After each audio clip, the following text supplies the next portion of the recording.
Line's good. Never on. Whoa. Hard. Hard, Lisa. Come on, Brent. Line's good. Got real close. The hair high, right? Try and hit 2/3. Have they saved it for her? Yes, they have.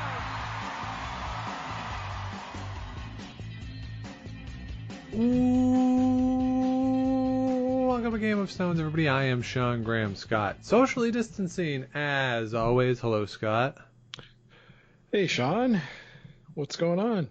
It's was a rainy day here in the nation's capital. The sun has come out. A beautiful day as summer is here. Summer's here. Yeah, it was kind of nice, I was sitting by the window with the rain coming down. I quite like that. Nice. And you got yourself a hammock recently. I did, yeah. I didn't go sit on it today, but I definitely thought about it. Yeah. So, well, congratulations. Oh, thanks. Yeah. We're very happy together. Yeah, the major developments that happened in this era. So, I think, Scott, hammocks, though, very underrated piece of furniture. I think so, yeah. Like, I never really thought about getting one until I wanted to sit outside, and most patio furniture is not that comfortable. Right. So I thought, hey, let's try this, and yeah, it ended up working out really well. Yeah, and as an added benefit, with a hammock, you don't have to invite anybody over because there's nowhere to sit. There's just a hammock. That's all you got out there. Well, yeah, and in this time of social distancing, it's a key benefit. This was a double win. Yeah, but I guess you could say it is one of the most underrated pieces of outdoor furniture there is. Yes, we'll use that as a beautiful segue into today's topic, which is going to be underrated players. We talk a lot on the show about the players who are great, who are really good, sometimes even players who may be overrated, but oftentimes I feel as though we don't give enough credit to some of the underrated players in the sport. Yep. It sounded to me like you were going to keep going. No, that was the extent of my thought. I don't know. What do you think about that, Scott? Do we not give enough credit to some players while we're talking about the games? I think that there's been a lot more credit given in recent years. Most of the time, the underrated players are going to be the front end players, right? Mm-hmm. They're the ones who, on the TSN broadcast, the lead is throwing in that tiny box while the commercial's still playing. Yeah. The second are, okay, he's just going to make some peels and it's fine. But as the game has changed over the last few years and things like runbacks and tick shots have become more important, the broadcasters have started highlighting their contributions to the game a lot more. Yeah, the front end players are increasingly important. That's why we see more and more the lineup changes as skips and thirds want to get the best possible front end situation as possible. Look at Jennifer Jones right now. She has two of the best leads in the world for some reason that I still don't fully understand. But basically they were like, oh, Lisa Weagle's a free agent. Let's get Lisa Weagle. She's really good. Right. And as much as she wanted her on her team, it's probably also a bit of, hey, then she can't go play for another team. Yeah, although I don't know who she's scared of, who Jennifer Jones should be scared of. The answer is nobody. So, she's Jennifer Jones. She's Jennifer F. Jones. Jennifer F. Jones. Yeah, she can do it. She can do whatever she wants. Now, you say that, Scott, though, about front-end players who I completely agree that they are generally not paid attention to in the same way as back-end players. Of course, I am reminded of what Brad Gushue told me during the 2017 Olympic trials when I asked about the consistency of playoff teams at the Brier and then at that trials. And he said it's because of the skips. The skips are the ones who ultimately determine the games, and we see that over and over again. So on the list that I've put together of underrated players, I don't have exclusively skips, but I have a majority of skips because I think that sometimes we can forget about how great some of these skips are, especially now as we do highlight some of the other players. Sometimes that seems to happen at the expense of the skips, strangely. So I'm almost getting the sense that certainly not everyone, but there are some cases where the skips are a little underrated. Wow, interesting. Yeah, so it's like a bit of a rebound. Yeah, it's like I watched this interview. It was with BJ Novak, and somebody asked him who his favorite Office character was, and he said that it's Michael. And in making that statement, he said, it's the obvious answer, and it seems like a lot of times people want to show how big a fan they are, how deep they get into it by saying secondary characters and just ignoring sort of the central part of it and the key to it. And I wonder if that could happen with sports too, where you want to show how much you know by going so deep inside, and some of the players who other fans who quote unquote casuals might not know.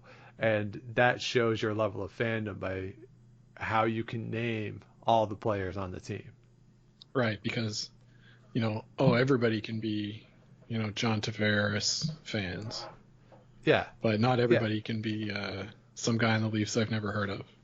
Right, yeah. Everybody can love Jennifer Jones, but it's a little harder to give out the career highlights of Jill Officer.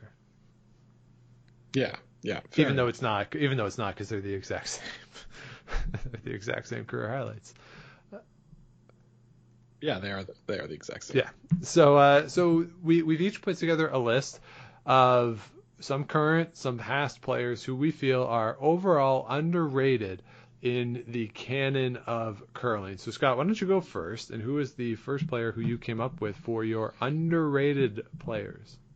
Well, of all the talk that we just had about skips, this is one of my favorite players. I got to talk to him this year at the Brier. Ooh. And it's the second for Brendan Botcher's team, Brad Thiessen. Yeah, I have him on my list too, Scott. Yeah. Excuse me. Brad, I'll always remember the time when I was at the trials in 2018, and he was trying to get in the arena, and somebody was like, "You need a badge," and he's like, "I'm playing," like he didn't have his credential right out, and that's sort of what I think of when I think of Brad Thiessen, is that like nobody really knows he's there.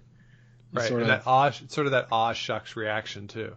Yeah, and he's just so good. One of the best sweepers in the men's game, and one of the best hitters. He plays those runbacks super precisely. Yeah, so I looked up some of his numbers because I think one of the things that you think about when you talk about Brad Thiessen is his sweeping ability, which is incredible. I'm kind of surprised that he hasn't snapped a broom during the shot. Just the amount of pressure that he can put on it. And if there's Vegas odds on somebody who's going to impale themselves on a rock, and we really don't want this to happen, but he is so far over. Yeah. And, so much of the only thing preventing him from falling on the rock is the broom. If there's a slight something, he could go over. And that is an incredible strength for him and an obvious advantage for the Botcher team. But I pulled up his numbers from the last 3 Briers. So the 3 that Brendan Botcher and that team won silver medals at. And in 2018, for the week, he shot 85%, was a -1 overall, 83% and a minus in the final. 2019, 88%, a +5, 85% in the final. That was worth a minus in that game. And then 2020, he shot overall 85% with +3, 85%, and actually outshot Brett Gallant in the final, got a plus in that game. So overall in his career, he's just above 85% for his total shooting percentage in the Brier.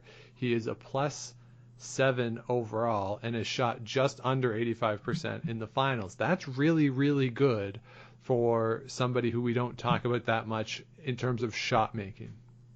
Yeah, you're right. He's sort of sneaky good Yeah. at the shot making side. And you're right, maybe because he gets all that press about his sweeping, and his sweeping is so impressive, it overshadows a bit how good he is with the rock in his hand. Very, very impressive player. So I'm full with you on that one. So I did have Brad Thiessen on my list as well. All right. So I will say my first person on the list. And when we talked about underrated players, this is actually the first person who came to mind for me, Scott. And it's somebody who I know we talk about on the show pretty frequently, but that's because he's around a bunch. I think Brad Jacobs is underrated at this point. I really do. Of course, 2014 gold medalist in the Olympics. He went undefeated in that 2013 trials. Just that's where he really came onto the scene. He's been to 12 Briars. He is in the Brad Gushue category now of the only Briar he's missed since 2007 is 2014 when he was off at the Olympics. And he should have lost in 2018. Yes, he should have lost that Northern Ontario final, but he didn't. Tanner Horgan didn't play the end of that game great. Admittedly, didn't play the end of that game great. And it's been 12 consecutive Northern Ontario championships for him. He's been finished a season first in the rankings twice in his career, including this season, won 7 Grand Slams. He's made the playoffs of the last 9 slams, and he's won 4 of them. His silver medal in his one trip to the Olympics. He's really good, but I think there's this perception of him that since the Olympics, he hasn't found much success, and they haven't been very good. And I do think part of this is the personal reputation he has, certainly in this part of the country, and it's not exclusive just to the Ottawa Curling Club. Whenever I'm in a curling club and Brad Jacobs' name comes up, the discussion is not the most flattering to him. So I do think that the feeling that some fans have towards him, and some of it I think is fair, you know, the way that the tapping of the shoes on the opponent with knees on the ice and then refusing to address it, that kind of stuff rubbed people the wrong way, and I get it, but that doesn't take away from how good he is and how much better he's gotten too as a shot maker.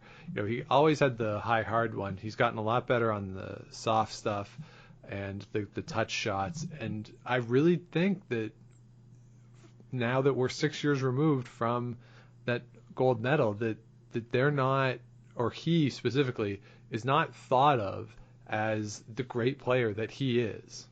Actually had him as the last one I thought of on my list. So okay, boy, we're pretty in sync so far. And it's a good thing I have some honorable mentions. Good thing I did that.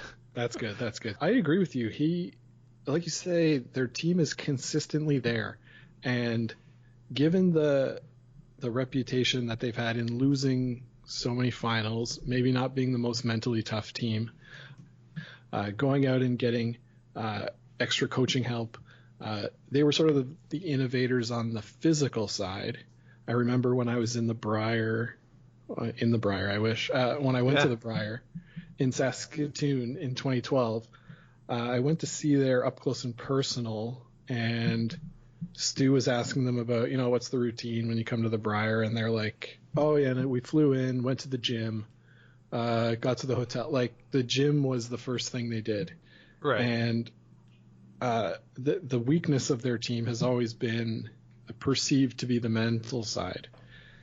So for them to understand that, identify that, go out and get help for it, and over the last 2 seasons put together an incredible record in the Grand Slam circuit. I think he is underrated in the sense that I don't know if I picked him to make the playoffs. Maybe I did at the Briar, but they're one of those teams that you maybe begrudgingly accept that they're really good. Yeah, I think so. He's not somebody who's going to win the next time he wins, and I'm convinced he's going to win.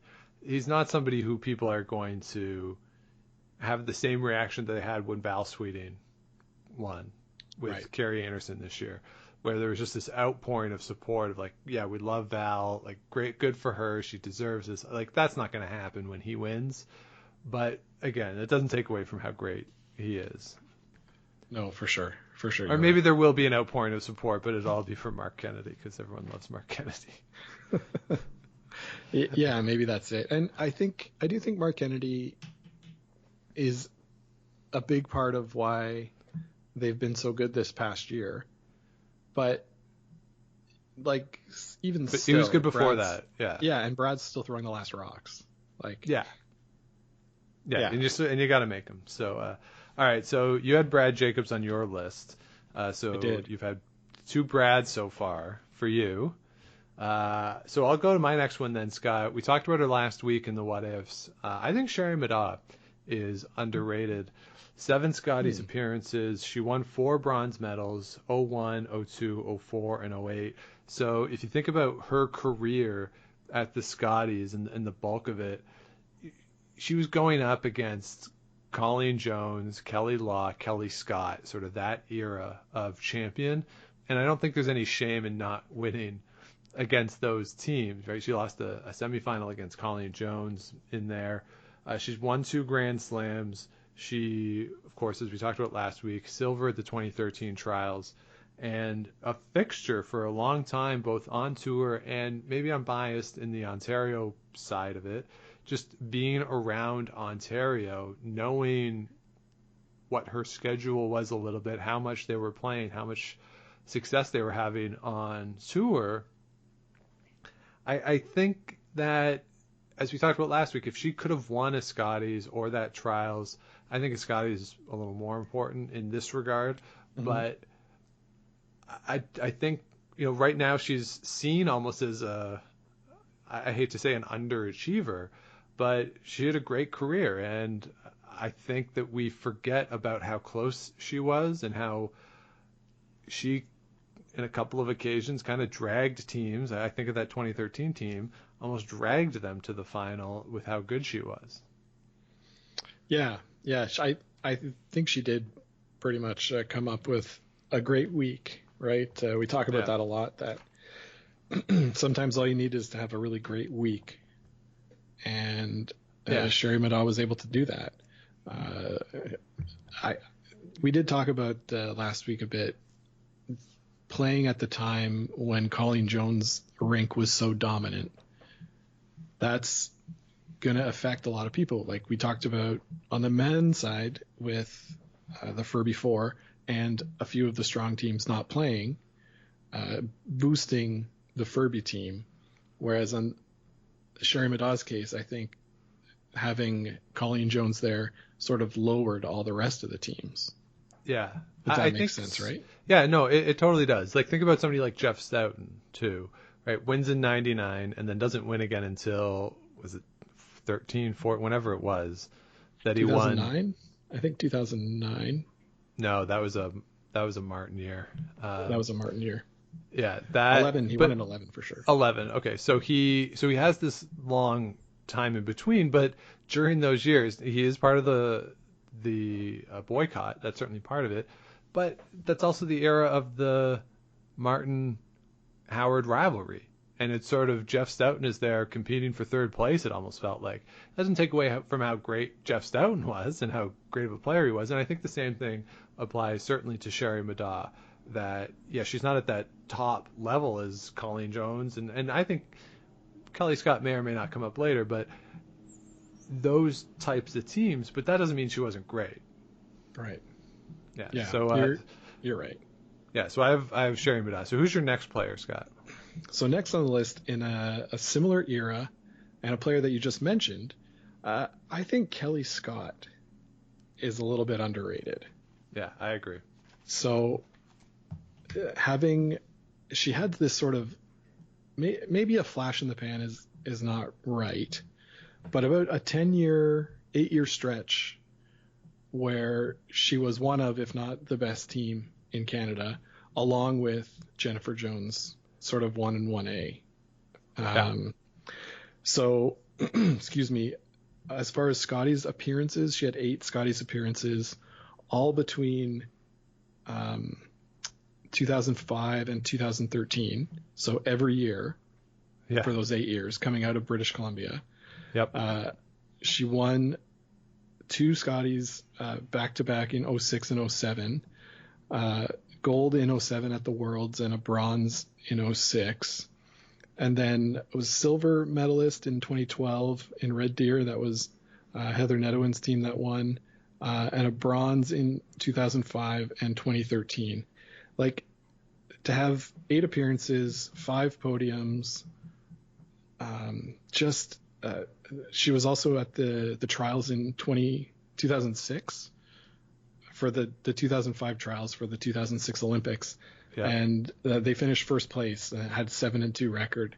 Lost to Shannon Clybrink in that final, giving up 3 in the 10th after leading by 2. So yeah. I'd say they were the favorites to go that year, but pretty good. Also, according to Wikipedia, she scored an 8-ender in one of her games at the Players' Championship in 2006. She did. Yeah, there's actually video of this that you can find on YouTube of her throwing the shot. Kathy King, her last one. I don't know. I can't remember what happens on Kathy King's last shot, but it's a wide open draw that Kelly Scott has, and she's mic'd for the game. And it's not like a Sportsnet broadcast. I don't know what type of broadcast it was, but there is play-by-play, and she is mic'd, and she comes down to the hack, and she goes, well, no pressure, and she's clearly feeling it. And every other game on the ice stopped. Like, all the players stopped playing to watch her throw the shot. And halfway down the ice, they thought it was heavy. And that was going through. It eventually stopped. It sort of comes into the pile of stones that she has. But yeah, it's a really cool video to watch because you just don't expect it at all. And of course, it's immediate handshakes. Yeah, that's pretty cool. I'll just correct myself. Of course, 2009, she didn't make the Scotties. That was the Marla Mallet year, where the Marla Mallet comes out of nowhere to make the final. But just like such a great representative of women's curling for that stretch of time. And I know I would sometimes say just 10 and a half. The way that she would say her weights and stuff. Yeah. Like it sounded kind of annoying on TV if you're like, it would be annoying to play with her, but also somewhat pioneering in, the communication of the game. Because it wasn't always just prioritize that. Yeah. And it wasn't just calling the shot, like calling it 10 and a half. As soon as the shot ended, she would give the number that actually was thrown right to the sweeper. Yeah. So if she called 10 and a half and it was a 10-8, as soon as the rock was done, she'd be like 10-8, and just so that everyone knew what was going on all the time. And yeah, she was one of the first to adopt that type of system, because remember, that's the time when the Furby number system was really in vogue. Yeah. And she's coming out now with the times. So it really was an era of changing the vocabulary of the sport. She was a major part of that. Yeah, big time. And we'll see next year, basically it's her old team that's going to play with Marianne Arsenault next year out of Kelowna. So we'll see how well they do, and it'll be nice to see some familiar faces, hopefully back at a national level. Yeah, and I will say, too, I was at the 08 Scotties in Regina, and I happened to be at I want to say it was the Thursday night draw where they were eliminated from playoff contention. And that crowd in Regina gave just a beautiful ovation to Kelly Scott as she came down the ice after the game was over and she'd been eliminated. It was a really nice gesture, just one of those cool moments that I remember being at a curling rink. Just, 2 times, something happens that when a team is Team Canada, people kind of root for them, but they also kind of want to see them to lose. It's this weird, fairness thing. We're like, well, it's unfair to continue to win. You got to let other people win. And we root for the underdogs. But for that team that had won 2 straight, when they were eliminated, the crowd wasn't really loud when they were making shots, but there was a respect for once they were eliminated. They wanted to acknowledge it, and it was a really cool moment. Yeah, very good. Very good. Yeah, so Kelly Scott, yeah, I fully agree, underrated. I'm going to go to another skip that this might sound strange to include this individual on the underrated list, but Scott, I think Annette Norberg is way too underrated as a player. Really? Okay, I'd like to hear this. Yeah, so Annette Norberg, 2-time Olympic gold medalist, of course, only curler to ever repeat as an Olympic gold medalist in 06 and 2010. 3-time world champion, 05, 6, and 2011. She won 6 other medals at the Olympics, so she has 9 podium appearances in 11 entries into the World Championship, 15 appearances at the European Championships. She won 7 golds, 3 silvers, 12 bronze. And what's incredible is the longevity of her career. Her first Euro was in 1984. Her last one was in 2009. Mm-hmm. That is a quarter of a century that she was an elite level curler. That's amazing. And why I think she's underrated is that when we have the discussion, I don't know if we've ever had the discussion on this show, but around clubs and just in general, when you talk about best curlers ever, certainly in this country we talk about Canadians and only Canadians. And I think if we're having a legitimate, honest to goodness discussion of best curlers ever, Annette Norberg has to be, if not the favorite to be deemed that, certainly in the first breath and in the first paragraph. And too many times she's not. I think we just sort of forget about her sometimes, and that's not really in line with how great she was for how long she was as well. Yeah. I think the trap that we fall into here in Canada is thinking that it's just they're an automatic to get to Worlds. Mm-hmm. So you give it a little bit less credit, right? Where you say, oh, they've only got one team in Sweden, so obviously they're going to be the ones. Okay, fine. Let's say, it's not that impressive that she got to 11 Worlds. She won 9 medals. Yeah, obviously good. I'm just saying, that's the reason it's probably discounted. Right, because we're not smart enough in this country to think about how good this happens with Nick Edin too, right? Where people try to discount him and say, well, his Grand Slam record isn't as good as his World Championship record or something, because there's more Canadian teams. We get so Canadian focused, and if they had to play Canadians all the time, they wouldn't be as good. But I don't see it in that same way. I mean, they're winning Europeans, winning World Championships. That's impressive. Just because there's one Canadian team in the World Championship field doesn't take anything away from it. And I do think part of it in Canada too is just exposure. If you think about Annette Norberg and her career, people would have seen her once a week or one game a year on TSN when she's playing Team Canada in the round robin, and then whatever playoff games she got. I think that's a big part of it too in this country, is you just don't see them over and over and over again the same way that we see players at the Brier Scotties and now at the Grand Slams. But Annette Norberg I don't know. What do you think? If I were to say that Annette Norberg is the best player ever, certainly on the women's side, would you give me a strong argument? I mean, it's definitely a conversation. I'd say she's for sure in the conversation. Yeah. I mean, the back-to-back gold medals at the Olympics alone is very impressive. Facing tough competition in both those events. So, and the number of world championships that you go to, it to me has less holding on how great you are as a team, because lately we've seen Jaap van Dorp is going, or Anna Kubaskova, right? And that's just because they're the one team in that country that can get there.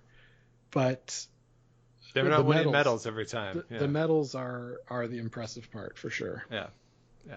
All right, so I have Annette Norberg on my list. Who you got up next, Scott? Well, let's stay in Europe, Sean. Okay. I'm going to go with Binia Felcher. Okay. All right. Another world champion. Another world champion that when you look at her, you don't think elite athlete. I mean, I don't. Anyway. There's not many curlers who, on first blush, do you say elite athlete. Well, I mean, I guess Brad Jacobs that we talked about, Yeah. could see him. You're like, okay, I get it. Right. But I mean, as we were this year, when you're walking around downtown Kingston and you just happen to pass by a bunch of the players, if you didn't know that the Brier was going on, you wouldn't be like, oh, there's a national championship going on. Look at all these top level athletes walking around the city. You're like, man, oh man, something's going on. Yeah, I guess that's fair. I just like every time I see Binia Felcher, she kind of looks like she'd be like your aunt or something. I don't know. Like the crazy aunt that comes to the party. But she's 2 world gold medals. And in coming out of Switzerland is probably the hardest country other than Canada, right, to get out of. I don't think there's any argument there. She played with Miriam Ott, sort of learned under her, had silver medals at the European Championships in 04 and 05 with Miriam Ott, and then struck out on her own in 07. And because of Miriam Ott, and then later Silvana Tirinzoni as well, and Alina Pats. Alina Pats was one of my people, honorable mention, we'll say. Okay. Because of all those players, she doesn't go to all of the world championships, but when she goes to world championships, Sean, she wins world championships. Yeah. 2 of them in 2014 and 2016. Yeah. I think the longevity is there. She's played for 15 years, has since retired, been to 5 worlds and been to 7 Euros. And out of a country like Switzerland in 15 years to do that, I think that's very, very, very impressive. Yeah, I agree. I think that's a good choice, Binia Felcher. I mean, to say, a Swiss woman winning world championships, I mean, that's just what they do. That's what they do, but you've got to get there, what they right? do. Yeah, it's true. No, you're right. It is really impressive. I think, in the era sort of post-Ott, but pre-Pats, and Tirinzoni really rising. It's certainly Switzerland is super competitive. Don't get me wrong. There was a bit of a soft spot there, but yeah, I think Binia Felcher is for sure underrated as a player. And again, it's certainly in this country be exposure as part of it. Of course, the 2 world championships she did win just happened to be contested in Canada. Mm-hmm. And also went to the Olympics in 2006 with Miriam Ott as her third. So. Yeah, quite a storied career, I'd say.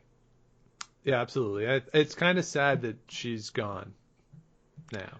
Yeah, it's sort of, seeing Alina Pats join Silvana Tirinzoni sort of concentrated a bit more of the talent at the top in Switzerland, rather than each of them having their own. But, yeah, you're seeing the super teamification of Switzerland. Yes, which we've seen in Canada for a bit now. Yeah, for sure. And so I think at this point, with Binia Felcher gone, and with the pairing of Pats and Tirinzoni, I think you could make a case now that maybe Korea is a little harder to win. Japan, for sure. More competitive Japan, for sure. I think Sophia Jackson would probably say something if you were about what's going on in Scotland, if you were to, raise this point with her. So, there is there are a lot of countries that are competitive, but yeah, I think at its pinnacle, Switzerland was the hardest non-Canadian country to win, for sure. Yeah, for sure. Yeah. So I'm going to shift focus away from Europe, Scott, but I'm going to head over to the Pacific Asia region. And I think that Bingyu Wang is criminally underrated as a player. 10 World Championship appearances, 11 times at the Pacific Asia Curling Championship, 3-time Olympian, 2010, 14, and 18. In terms of things that she has won, though, of course, she was the world champion in 2009. She won the silver in 2008, losing that game to Jennifer Jones. Bronze in 2011, 6-time champion at the Pacific Asia Championship. 2010 bronze medal in Vancouver. She won the Pacific Asia Junior Championship 2 times, won the Asian Winter Games in 2017, won the Winter Universiade in 2009. Very impressive resume, but what I think makes it even more impressive is that China had never won a curling medal at the World Championship. So men or women, and still, if you take out her 3 medals, China has never won a medal at a World Curling Championship. So she comes to the fore as this great player from a country that did not have a tradition of great curlers. And she really was the forebearer of Chinese curling to bring it to that next level, to have the country taken seriously as a legitimate threat to win medals at world championships. And it's really because of her.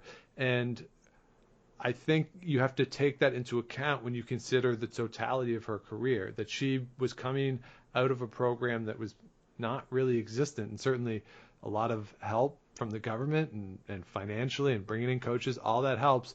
But again, ultimately, she is the one who has to make the last shot at the end of the game.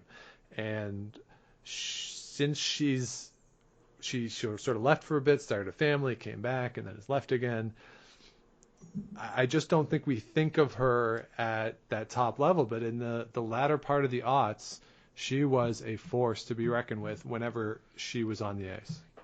Yeah, like really most of the Asian curling teams, Japan included, I don't really remember them before Bingyi Wang broke through Right. at the Worlds, right? Like Japan would have a team there, but it would never be a threat. And Yep. when their team started winning, it turned a lot of people's heads. We all heard about, they throw so much less rotation so they can get their rocks to curl more, all these sorts of things. And at the beginning of their run, that's what they did. They junked it up. Famously, I've told the story that we played them in the Vancouver Skins tournament and got destroyed, like just crushed. I think it was 2005. So a little bit before that, and I remember they said, "Oh, you're going to play the Chinese national team," and I was like, "What? China has a curling team?" Kind of like, huh? And they showed me that they definitely belonged. Yep. And without her, we talked what ifs last week, but without her, would the rise of curling in the Pacific Asia region, I wonder if it would be as strong as it is today. Yeah, it's a good question. And in terms of influencing the region, on the women's side, only 2 medals for Asian teams. Japan won a silver in 2016, and the South Koreans won a bronze medal last year in 2019. Mm-hmm. Other than that, no other Asian countries have won. So both of those are post Bingyi Wang. And I think it's a really interesting question. Of course, the other thing that I always think of when I think of Bingyi Wang is famously she infuriated Heather Netawin by refusing to engage with guards and stuff and just playing it super open. Yeah. One of the best post-game rants ever from Heather Netawin after they played Bingyi Wang. And I agree that you can talk all you want about getting coaching and putting money into programs. At some point, somebody has to come through that and start to win, to give the sport more exposure in mainstream media, to give the young kids watching something to aspire to. And we talk about it all the time, and certainly in recent days about representation and stuff, but having somebody that kids can look to and say, oh, that could be me because they came from where I come from, they look like me. I can relate to them, and they're at the highest level of whatever this thing is, and in this case curling. Having that, I don't think that can be overstated necessarily, and how important that can be to the development of a sport. Yeah, no, you're right for sure. I'm on board with you there. All right, so I've Bingyu Wang there on my list. Who do you got next? Let's see what you think about this one, Sean. I'm gonna pick Dana Ferguson. Okay. As an underrated player. Interesting. I think part of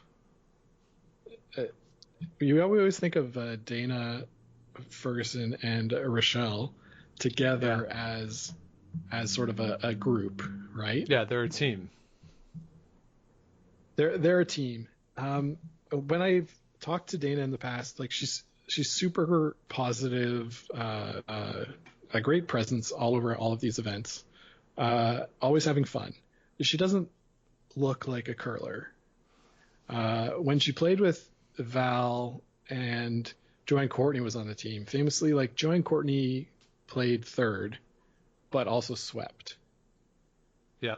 And I think that since then, Dana has become such a good sweeper and such a good partner with Rochelle that I think some people still think back to the time of like, oh, she wasn't athletic enough to sweep, so she mustn't be that good. Their team, every team that she's played on has had success, and they've always achieved at the higher level of the sport. 2 silvers and a gold at the Scotties for her. I think she's been to the Hearts 4 times. Since Joanne left the Val Sweeting rink in 2015, that it seemed like they were kind of looking for a place to be and sort of a team. But whenever she's had the team with her, she's had success. What do you think of this? I don't know if she's underrated. I think she's adequately rated, and I think that with Rochelle Brown, you're right that they're really intertwined together. And I don't think that Dana Ferguson is a bad player. I think she's a great player, of course, but I don't know if she would qualify for me as someone who is underrated in the same way as some other people. And the sweeping stuff, she is a great sweeper, but I don't think if we were talking about strongest sweepers in the game, she would necessarily come up. I think the improvement in that area of the game over the last 5 to 6 years has been better than I think people think. Okay. I think that's fair. I don't have a strong feeling one way or the other on this one, to be honest. Okay, fair enough. I was trying to think of players who have had success on their teams, but like aren't really thought of as the reason for that team's success. Yeah, that's fair. But again, there is it's tough, right? Because Val just struggled so much at the end of her skipping run that it's really hard to assess the rest of the team and how well they were playing at that time, because Val says that. I don't think I'm sort of disparaging Val Sweeting by saying that. Yeah, it's sort of, she's been very open about that. At the last couple of years, she just didn't quite have it there as a skip, and it was really up in her head. So yeah, it is hard to assess the rest of the team in that type of environment for sure. All right. Well, I'm interested to hear more of yours. All right. So in terms of finding success with multiple teams, I have Adam Casey as an underrated player. He's been to 7 Briars. He went to 6 consecutive Briars between 2012 and 2017. And what I think is remarkable about Adam Casey's career is that he has been able to do it at multiple positions. Of course, first time at the Briar, he was the second for Brad Gushue, and then he went off and he skipped in the Brier, first for PEI, then for Saskatchewan, and now, of course, with Jason Gunlickson throwing second, calling the line in the house this year, and he's going to move to third permanently now. So if they get back to the Brier, he will have been in the Brier at 3 different positions. And there's just something that I find super impressive about that. The ability to bounce back and forth between positions, to fit into teams, to adjust your game as necessary. It's one thing to go from lead to second or second to third, but to go from skip to second and vice versa, that's really impressive, because you go from being the leader of the team to not so much the leader of the team. And for him to be able to do that and find success on the ice, that's really impressive. Now, you could push back and say, if he was so great, he would have success on one team and people would want, he wouldn't always have to bounce around. But part of that is life and sort of where his life has taken him, and sort of off the ice, non-curling related reasons. So that's certainly part of why he's bounced around so much. But I just think it's really impressive that he's been able to do that. He's had some success at the mixed doubles level as well. And in my limited interactions with him, he's pretty gregarious, seems like a good guy, always having fun out there on the ice. And I just think that to be able to go to 6 Briers in a row across 3 different provinces, that's mighty impressive. Yeah, I agree with that one. That's for sure a great accomplishment. And like you say, showing flexibility is, I think, an underrated aspect of the sport in general. Being able to perform different roles at a high enough level that you make it to a national championship is a real mark of a great player. Yeah, so Adam Casey certainly, I think, warrants a spot on the list. So, Scott, I think is that 5 each that we've done now? I've done all of mine. Okay, let me give you an honorable mention. One person who we have not mentioned as yet, Don McEwen. I think Don McEwen is incredibly underrated. Really? Of course, I really do. 5 Scotties, Olympic gold medalist, of course. This year, 87% +2 at the Scotties. And I do think that she is a little underrated in how great she is. When we talk about leads, it's always Weagle, Weagle, Weagle, Weagle. But where's the McEwen? Where's the chorus of McEwens? She's great. And I think one of the reasons why she's not thought of maybe as highly as some other players is that we never hear from her. Is that right. I'm sure she's wearing microphones when she plays and they're the TV game. I know that because it's contractually obligated. But either she turns it off or she just doesn't need to talk that much. And I really respect Don McEwen just as a player, obviously, but when you hear from her, it means something. And I kind of like that about Don McEwen. And yeah, I do think that she's a little underrated. I think she's properly rated. She's won. She gets first team All-Star at the Scotties all the time. She was named the greatest Canadian female lead in that TSN poll last year. Yeah. I don't know how you can be underrated if you're named the greatest lead. So I disagree that she's underrated. And I think that she's properly rated as the greatest female lead in history. Okay. All right. Fair enough. So I just wanted to give Don McEwen a shout out there. Oh, that's true. I don't know if Don McEwen was in a voice lineup. I don't think I could pick it out. Yeah, she could commit phone fraud really easily. Yeah. Super easily. Yeah. Because no one would know what she sounds like. Exactly. Yeah.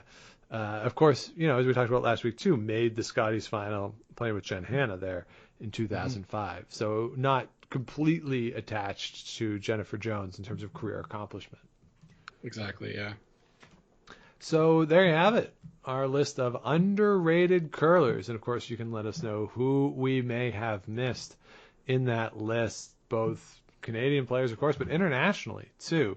There's a couple of Americans that came to mind when I was thinking about this, the Pete Fensons of the world. But, let us know who you think is underrated and maybe even criminally underrated is in the world of curling. So that should do it for this week. But Scott, we have an announcement. Yes, Sean, we do have an announcement. I'm very excited about this announcement. Yeah, so you set it up. Yeah, you set it up. You do it. Let's. I'll give you all the glory for this. This is your thing, and I'm very impressed. Thanks, man. So we have been working behind the scenes for the last month or so, maybe 2 months, since the COVID shutdown has started, and I've created a T-shirt, a Game of Stones T-shirt, that will be available for anybody out there to purchase. It's on teespring.com. We'll tweet out the link when we tweet out this episode. I've priced the shirts. The website makes you do it in US dollars, but it's priced out so that it comes to $20 Canadian, and there's a small profit from that price, and we're going to take those profits and donate them to Canadian Food Bank Network in order to ensure that everybody who needs access to food right now is able to get it. Yeah, so this is something that we had shirts before that I did not care for. I had them made up and I didn't like them. So right. Scott was able to get shirts. They arrived for us yesterday. I like them. I tried it on. It's comfortable. It looks good. It's a black T-shirt with our logo on it. And yeah, Scott says we're going to take the profits from the shirt and donate it to the Canadian Food Bank Network. And Scott, I have not told you this yet, but I am going to match whatever we make. So I will double whatever the shirt sales are. And so if you buy a shirt, I'm matching the donation. So we'll do that and just keep track of what's going on, and always update what the numbers are. But I'm gonna do that in addition. So if you're buying a shirt, I'm matching it. Excellent, Sean. That's not a really shirt. great. I'm not gonna buy a shirt because I don't need more shirts. I'm just gonna match that dollar amount to the Canadian Food Bank Network. Yes, and so I've got. I was wrong. It's $25 Canadian. Otherwise, we wouldn't get any money to donate. Yeah. So go in and order. It might take a while to show up. I think they're a little back ordered, and it took ours about 6 weeks to arrive, but a little less than that. But yeah. So there's a men's shirt and a women's shirt available if you like the different cuts. They're available in black, gray, and red. Which I think right. Actually, okay, I lied. Maybe I will if for whoever buys the first one. Maybe I will match through a shirt because I kind of want the red one. Yeah, the red one looks pretty good. There's also a sticker for sale on there that's got our logo. It's a square sticker. That's $5 US. So if you don't want to buy it, don't worry about it. But it was an option, so I thought I'd put it there. Yeah, and again, I'll match those too. So whatever comes in, I'll match, and we'll double it up. Excellent. Oh, I'm excited. Yeah, so head over to Teespring and just search Game of Stones. Yes. So you can find the shirt there, and again, we'll tweet it out. We'll post something on Instagram. We're going to post the video, Scott, unboxing the T-shirts in a very exciting moment. Oh, it was so exciting. Yeah. Yeah. So definitely do help us out with the shirts for the donations to the Canadian Food Bank Network. Of course, if you just want to make a donation to the Canadian Food Bank Network, we're more than okay with that as well. Yeah, go for it.